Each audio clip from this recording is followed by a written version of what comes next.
महाराष्ट्राचे माजी मुख्यमंत्री तथा शिवसेना पक्षप्रमुख आदरणीय उद्धव साहेब ठाकरे, खरं तर नेत्याचा एक पाय जनसमूहात आणि दुसरा पाय त्या जनसमूहाच्या प्रगतीच्या दिशेने उचललेला असावा लागतो।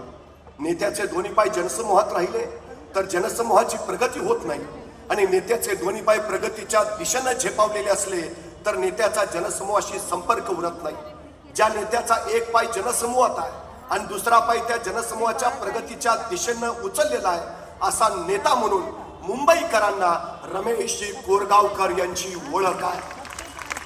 खरं तर 2024च्या विधानसभेची निवडणूक आहे। ही निवडणूकच निष्ठावंत विरुद्ध गद्दार अशी आहे। ही निवडणूक महाराष्ट्र धर्माची निवडणूक आहे। गेल्या 2.5 वर्षापूर्वी महाराष्ट्राच्या राजकारणाच्या पुलाखालून बरंच पाणी वाहून गेलं आणि आज पुन्हा एकदा महाराष्ट्राला त्या प्रगतीच्या शिखरावर स्थापन करण्यासाठी आपण सगळे एकत्र आहोत। मला खात्री आहे की रमेश कोरगाव